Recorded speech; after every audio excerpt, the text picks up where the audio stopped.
have strict instructions when it comes to grief. I felt it coming in now with the passing. Strict instructions from Hela. She's an old goddess. One side of her face is the most beautiful woman that you have ever seen. If a man looks at her, it's his bride. The other side of her face, it's like dead skin stretched over her skull. And she knows a lot about dying. And she gives this instruction.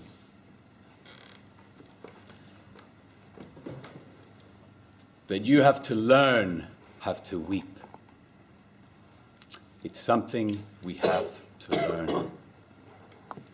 And if you can, your tears will fill the well of memory for the tree of life to grow. Yggdrasil can only grow from true feeling. And she says that a grief like that gives us a set of information. It is how deep you have loved. And she says, for those living today, if you cannot weep for this earth, if you cannot weep for your ancestors, the tree will fall. The bear was here once. It's gone now. The wolf was here once. Gone.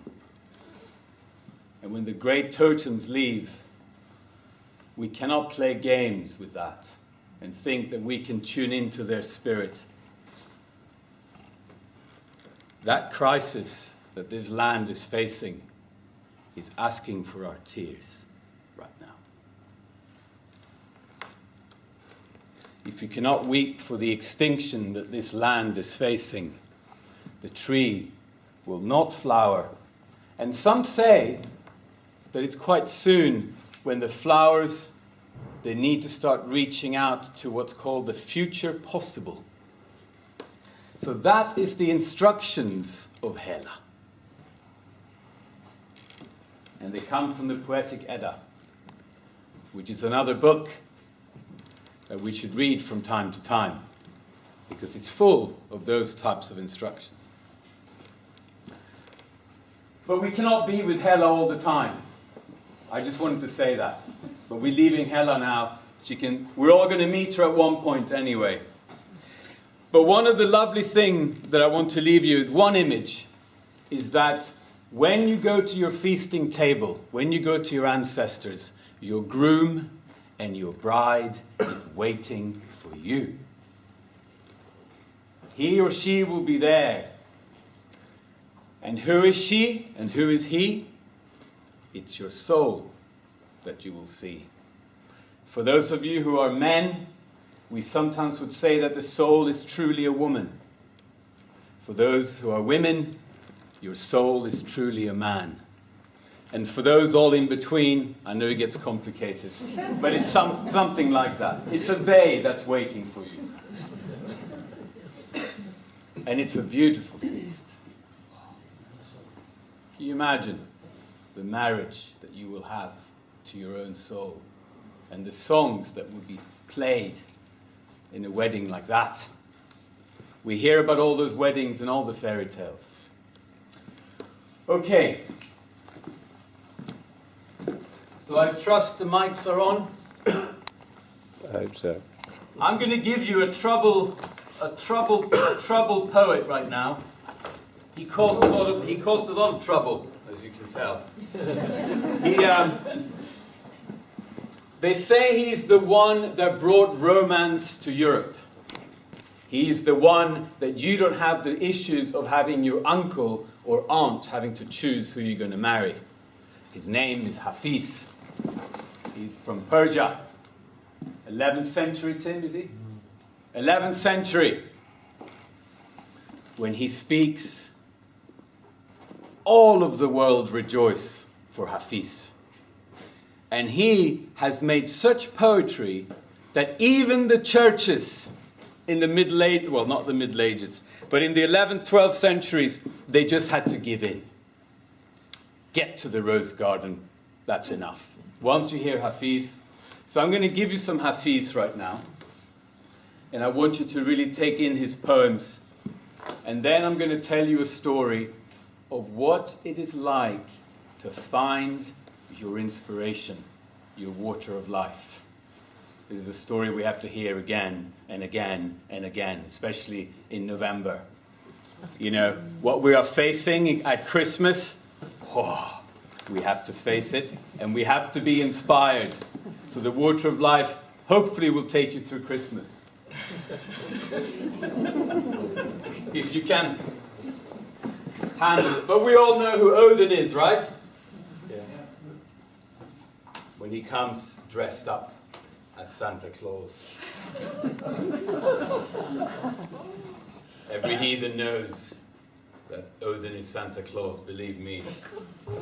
We are not fooled. Right. A new Brazil comes into your homes.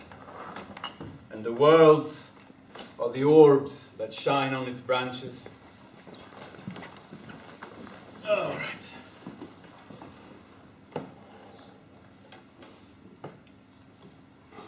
That was a bit of Hela.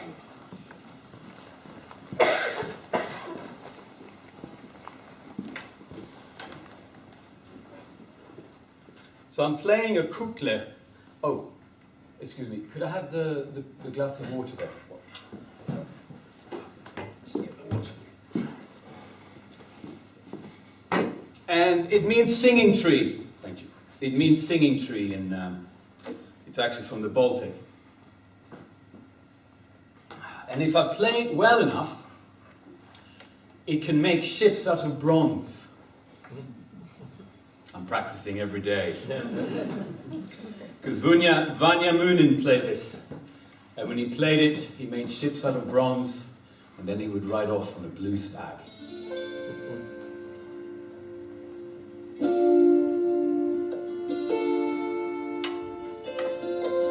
Can you hear this at the back?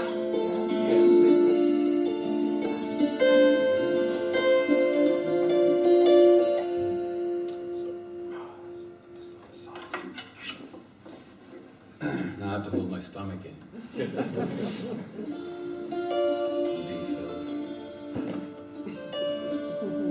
Got keys in my pocket. Okay, here we go. So if the lights are going down a bit, you can dim them slightly, just a little bit. So this poem is about the election that's coming up.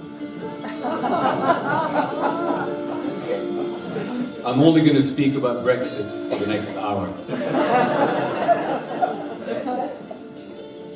Oh dear, now I can't see anything. A little bit more light, please. This is when you don't give libations to Loki, this is what happens. That's good, I think. Yeah, that's good.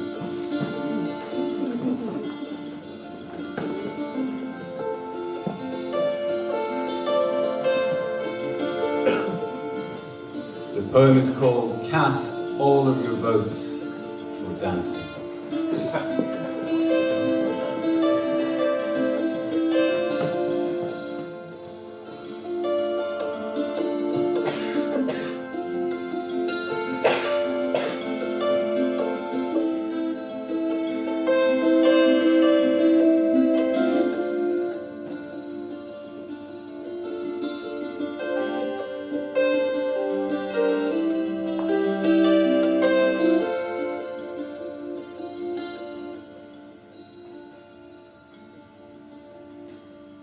I know that the voice of depression still calls to you. I know that the voice of depression still calls to you.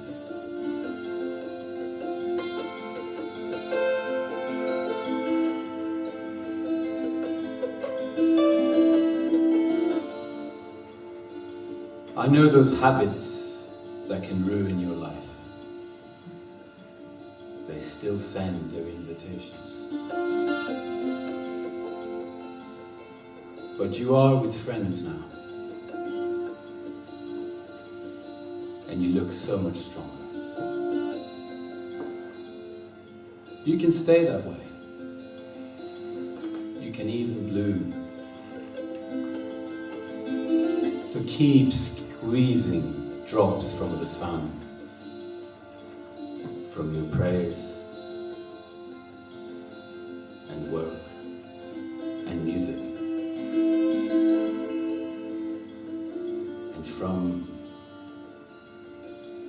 your companions' beautiful laughter. Keep squeezing drops of the sun from the sacred hands and glands of your beloved, and my dear,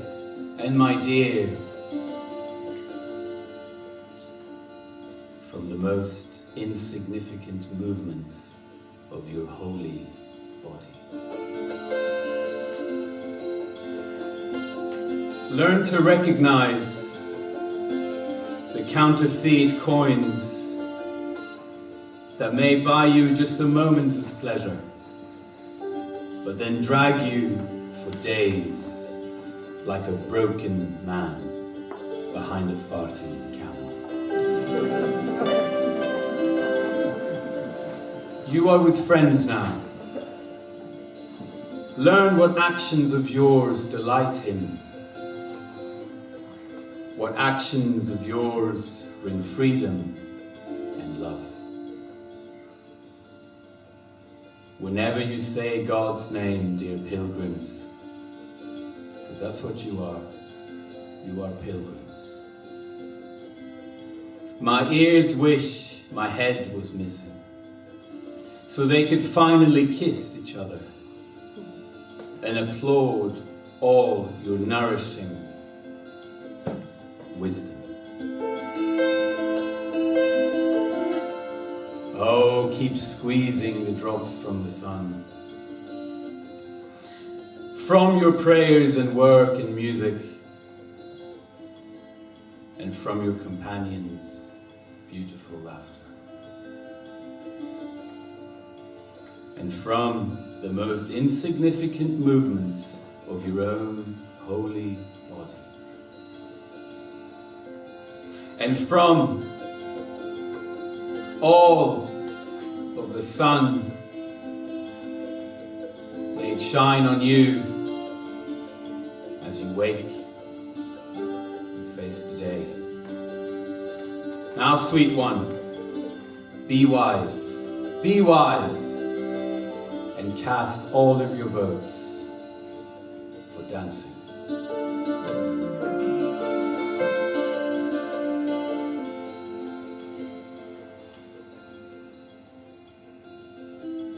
So we're going to a sacred place,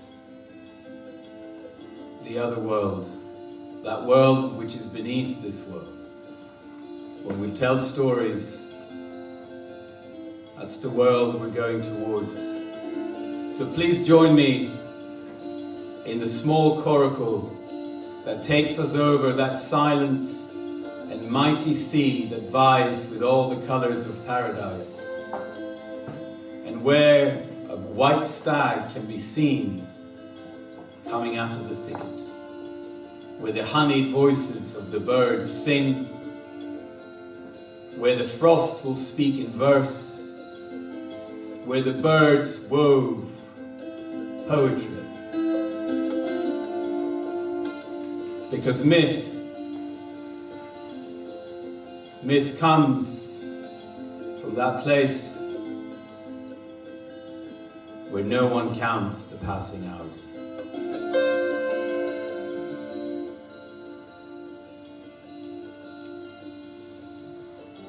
Come we not go, you and I, with the high-crested waves beat down on the shoreline, with that feast that's being prepared.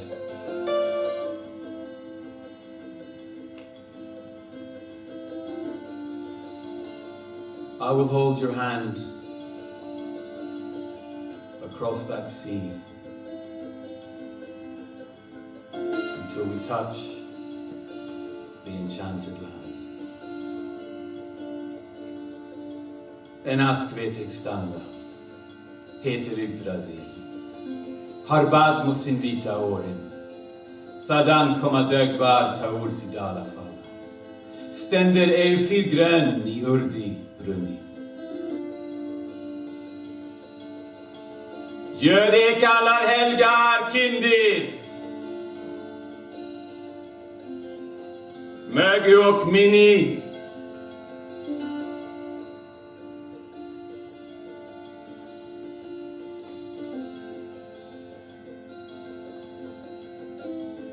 vill du att Ekvalls fader vill framtälja en forn spjölfira, thou framstånd man?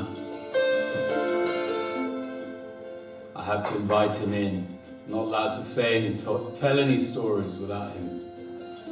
Let him ride through this hall. Vallfader, gör det kallar helgar kind.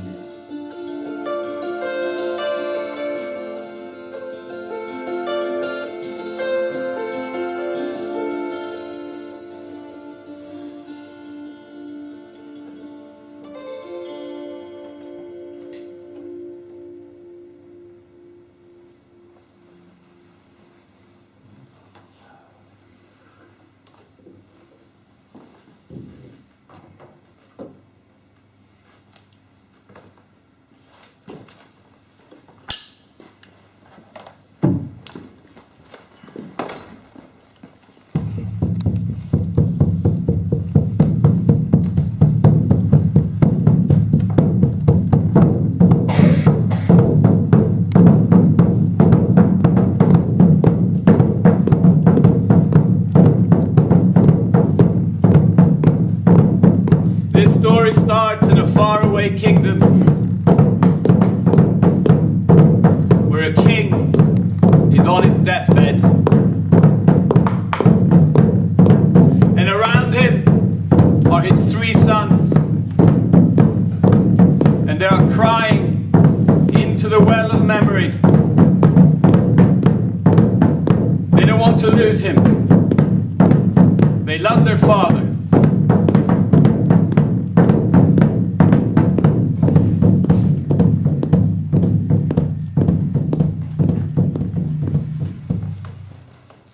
And as they stand by his bedside,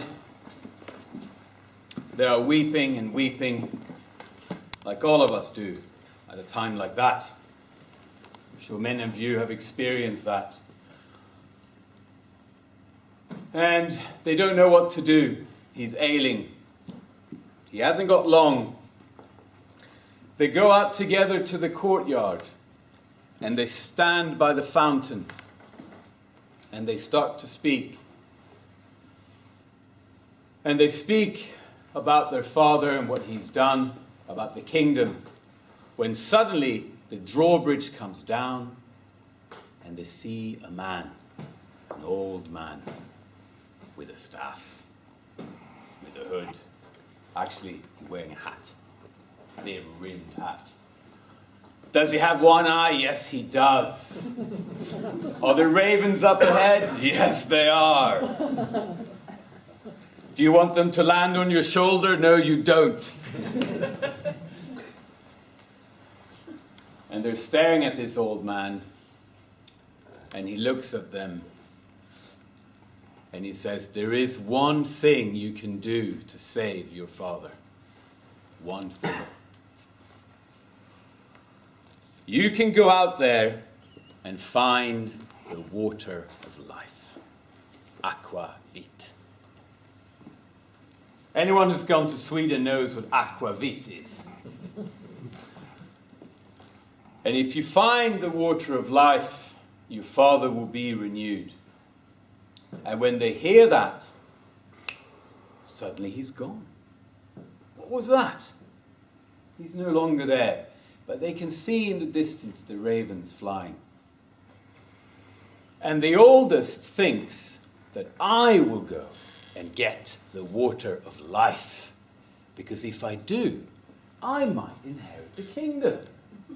He's thinking this quietly. So he runs up to his father and he says, Father, I have found the medicine. They have tried. They have had druids there. They have had every single crystal around his bed, all the herbs you can think of. Nothing has worked. But he says, Father, I know the medicine. It's the water of life. I can find it for you. What does a father say to a son who is about to go and find the water of life? Happens every time. I'm a father. I know what I'm going to say. When my daughter's saying I'm going to Peru to do ayahuasca. No! It's no! You are not going to find the water of life. You're staying here.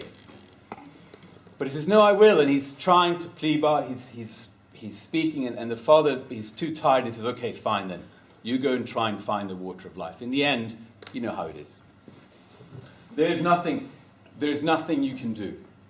And outside is a great horse and the bridle, and that first son, the oldest, he rides out of that drawbridge to look for the water of life. And in his heart, he believes that he will be king one day. You can see him riding on that great horse over those shallow rivers, across an estuary, across the 7 lands and the 7 oceans, until he comes to a bridge. And in front of the bridge is a very tiny dwarf. And the dwarf says, "Stop! Where are you going so fast?" The oldest brother, he says, "Get out of your way. Get out of the way, you little shrimp. This has nothing to do with you." Urtusai sveiken gifu winjagal naudis jera petra algisul ty bjarka madre lagoing udal dagas fe. That's a spell. If I didn't say that correctly, you have to say it correctly. We don't want the flames around here. So, the oldest brother, he starts to ride, and suddenly there's a mountain range very close to him on the right. And suddenly on the left, there's another mountain range. And as he rides further, he gets more and more stuck until he cannot go right. He cannot go anywhere. He can't go forward. He can't even get off his horse. He's trapped.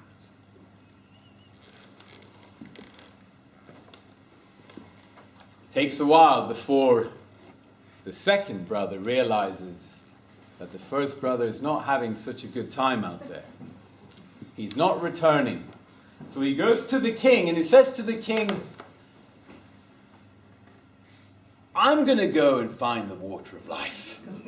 I'm going to do it." And what does he think in his heart? If I get the water of life, I will inherit the kingdom.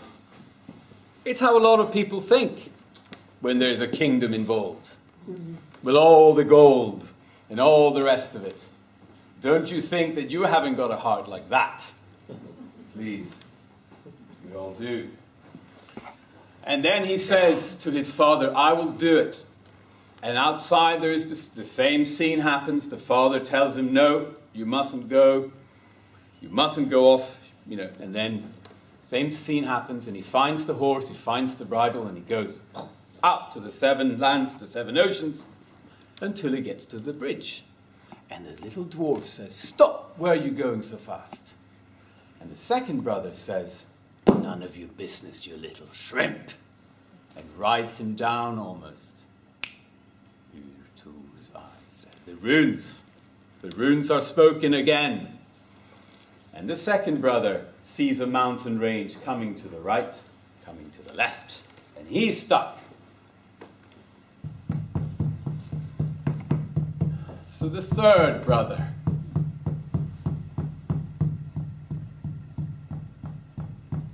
goes to his father, and he's weeping, and he says, "I will find the water of life." And the father says, "You can barely ride on a horse." He says, "No, I'll do it." But there was no horse waiting for him, but there was a shaggy looking thing. And he goes out. There's no great galloping. He's just sort of befuddling his way, trying to find his way around. He barely knows where he is. But he gets to the bridge, and the dwarf says, "Where are you going?" He gets off his shaggy little horse, and he says, "My father is dying. I have come to find the water of life. Do you know where it is?" "Yes, I do know where the water of life is." Of course he does. The water of life is in a very remote castle to the east. Is it enchanted? Yes, it is. How do you open the gates to a castle like that? Well, the dwarf said to him, "You need an iron rod. You need to strike it 3 times, and you need a bit of bread. And when you do, the gates will open. And as they open, you will hear,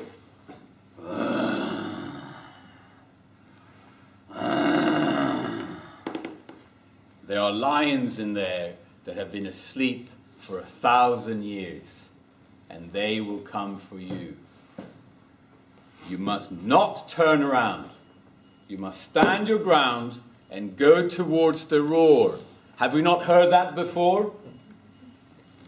You must go towards the roar. Even the bushman will tell you, if the old lion is up the head, that old lion doesn't hunt, he just roars. It's the younger ones that will eat you when you flee from the old lion.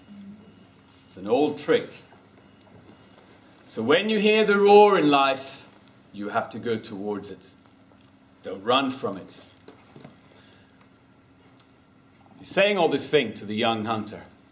So he goes, he's traveling to the east, and there it is, the castle in the distance. He comes to those great gates, and he knocks on his iron wand. And they open, and as they open, they start hearing the roaring. He starts hearing the roaring of the lion. And then he has his bread. And it's the bread that he feeds to the lion. And as he gives the lions the bread, they eat the bread, but not him. And as he goes into the enchanted castle, he goes into a hallway, and inside that hallway there are princes made out of stone. They've all turned to stone. And he does a peculiar thing. He steals a sword. And he steals their rings. And the torches are lit. Their eyes are open, but there's nobody home. They're just staring. We all know men like this. This is metaphore. I hope you understand. Drink beer, watch TV. There's no fires going on in this world. Have another beer. And then he continues, and he opens another door. And there she is, I mentioned her before this story. And when he sees her, he's not prepared for what he's seeing. His heart trembles at the very beam of her soul-searching eyes.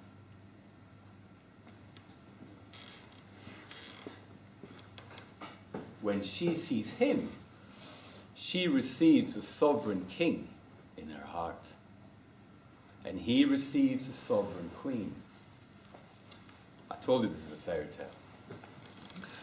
And as they meet, there is the four-poster bed, and they are there in each other's arms, and she says, "Why have you come?" And he goes, "I have come to find the water of life." And she looks at him with her green eyes, and she says, "Yes, the water of life is outside in the fountain, but you better hurry. You better hurry, because at noon the bells will ring, and again the enchanted castle will be shut, and we will sleep for another 1,000 years. But if you can take the water of life out from this castle, I will wait for you in 1 year's time for you to come back, and there will be a wedding." Then he goes into another room, and it's a bed there as well, but she's not there. He's been through quite a lot, so he decides to get down and to have a rest. That's enough. You meet the love of your life, you're trying to save your father. Sounds like a normal day. So he needs to have a rest. He needs to lie down, and as he does, of course we know what will happen. He falls asleep, and he's in dream time. He's asleep. But as you can hear, that little alarm clock, something inside of his mind hears a voice, "Wake up, wake up, wake up." And he opens his eye, and he realizes why he was there, and he thinks, "Yes, I need to find the water of life, of course." So he gets out, he runs to the fountain, he takes his flask, he pours the water of life in, and out he runs. But the gates are closing. The gates are closing, and he just sneaks through, but they take a little piece of his heel, and he would limp for the rest of his life, but he gets through. And there he is. He's got his sword. They say he's still got a little bit of that bread even left with him. And he's out there on that shaggy horse, and he was going to go back to save his father until he meets the dwarf. And the dwarf says, "Ah, you found the water of life. You have found the water of life. Great." And the youngest brother tells him, "There's only one more thing, really. I've been wondering. Do you know where my brothers are?" "Yes, I do," says the dwarf. "They do not have your best interests at heart. They do not." But he says, No, I want to free them. I want you to free them, please." And he says, "Okay." He takes a little wand out of his ear, makes a gesticulation, sings the runes, and suddenly the youngest brother is reunited with the two older brothers. And he tells them everything. He tells them everything. He tells them about the woman of his life. He tells them about how her hair is like the strings of a harp. He says all those wonderful... He starts to tell them about the fact that he will inherit a kingdom. He tells them that he has the flask. He has the water of life. He shows it to them. And he shows them the sword and a little bit of bread that he got from the dwarf.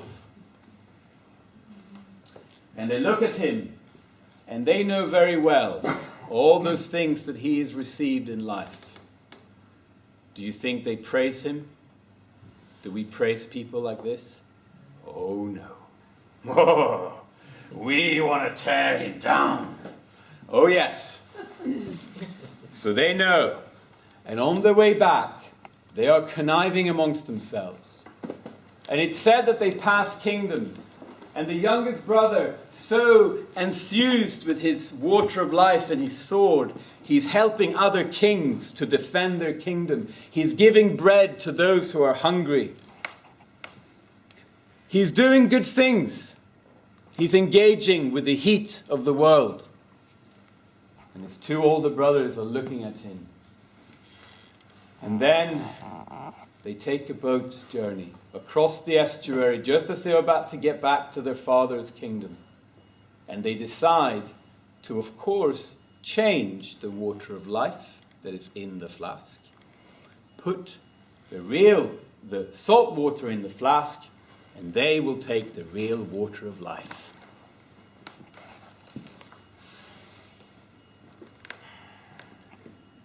That's what they do. And as he gets to see his father, he's overjoyed, but he's pouring salt water into his mouth. Almost kills him. And the two older brothers, they say, look, we have found the water of life. We are the ones who did it. And they pour the water of life in the father's mouth, and within a second, he blooms. He stands out of his bed, and he's regained his life. And he looks at the two older brothers, and he praises them. And then they call out treason for the youngest. They call out treason. What happens when you have treason in a kingdom like that? So he was going to be executed. The youngest brother is now put into the dungeons, chained up.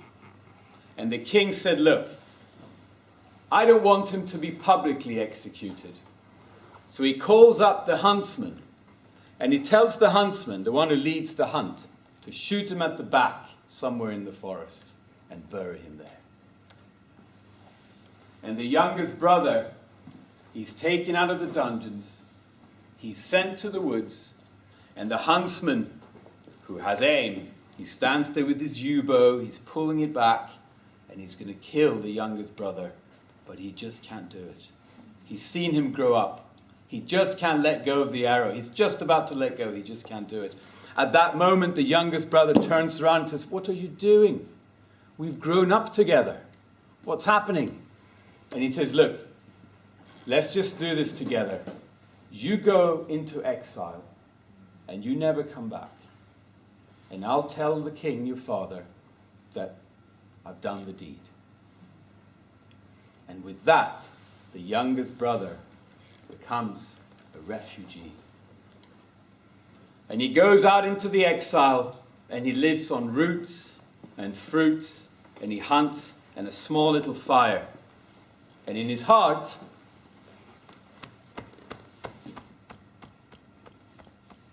he remembers his beloved.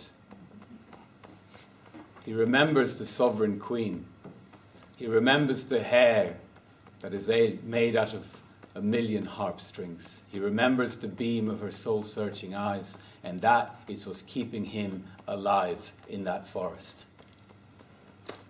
Whilst he's out there, strange gifts come from kings far away, talking about the bravery of the youngest son. And the father is receiving letters from kings, talking about how wonderful he was, how he helped us, how he gave the bread, how he helped us with his sword. And the king started to wonder, what if his son was innocent? What have I done? And at that point, the year had started to turn. And the oldest brother, he wants to come for his real price, which is to get the beloved himself, to get the kingdom himself, and to rule. Now the princess, as we will call her, she's telling the guards to do one thing. Pave the road with pure gold up towards my enchanted castle. Pave it with pure gold. Make it long, miles long, of pure gold. And the one who rides up this road, the one who goes onto the right of the gold, he's not for me. You must not open the gates. The one who rides on the left, he's not for me. You must not open the gates. But if you see a man riding on a horse through the middle of the gold, he's the one for me. He's the one. He's my beloved. You open the gates for him. He's the one I'm waiting for. And of course, the oldest brother, he wants to take his chance. It's come. The time has come. And he's on his horse. And he's going for the ultimate prize. And he's riding. And soon enough, up in the distance, he sees the gold leading towards the castle. I don't know if any of you have seen gold like that. I certainly have. It's terrifying. And he looks at the gold and he thinks, I must not ride onto that gold. I will disturb it. No, I must not. I have to ride onto the right of it. And he rides up towards the castle, and the guards tell him to turn his back, and that the princes have no interest in his courtship. And the castle is resolutely shut from any intruder. Now the second brother wants to take the ultimate prize. And he starts to ride. And he also sees the gold, and he goes to the left. And the guards say that the princess is not interested, and that the gates will be resolutely shut.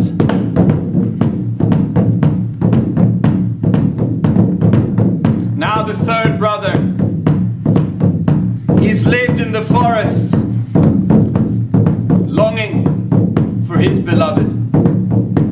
Every night in those frosty havens, he's been lying there shivering and looking at the stars and thinking of her eyes and thinking when he can be with her again. Every day.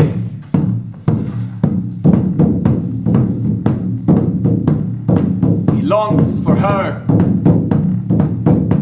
And now he rides on his shaggy horse. But I'll tell you a secret. This horse is transforming into a great steed. And as he's riding, do you think he even cares about the gold displayed in front of him? No. He cannot barely see it. He rides right through the middle, up towards the gates, and the gates are flung open, and he is in her arms. And with that, a wedding, of course, is being prepared.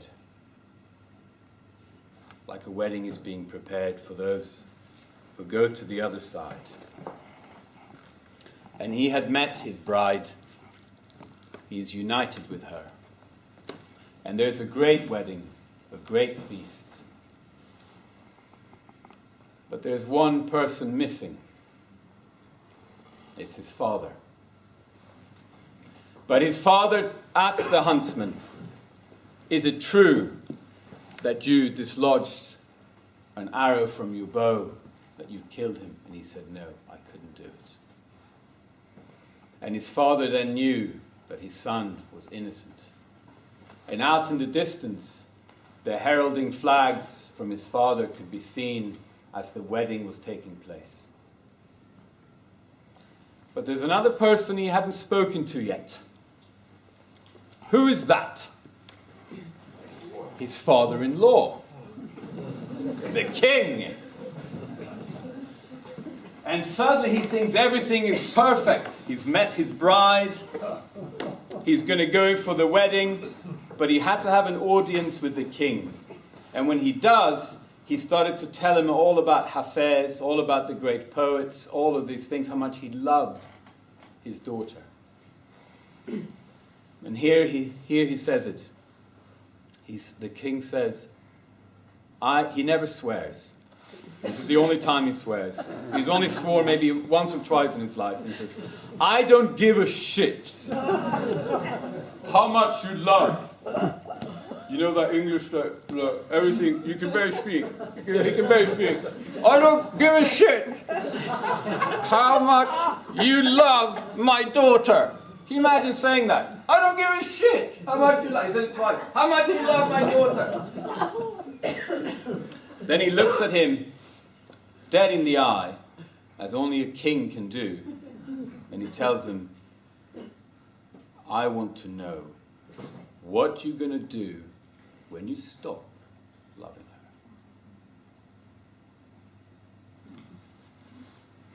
her. That's what it's like to really get married. He had to take that in. Suddenly he understood what marriage meant. This is no game. It's not just Hafez all the time. There's other things going on for the long road. Yeah? So he had to compose himself, and he saw the great step that he was about to take. But he did it. He went to the altar and he married. And when a young man does that, it's a very beautiful thing. And a young woman to receive that. And when it happens, all of the barley starts to come out of the thing starts to grow in the land. There could be salmon swimming around us when something like that happens. When souls come together. And then there was the feast, and then there was great rejoicing. And we would say that at that moment, the two other brothers were put to sea. They were put to sea, never to be seen again.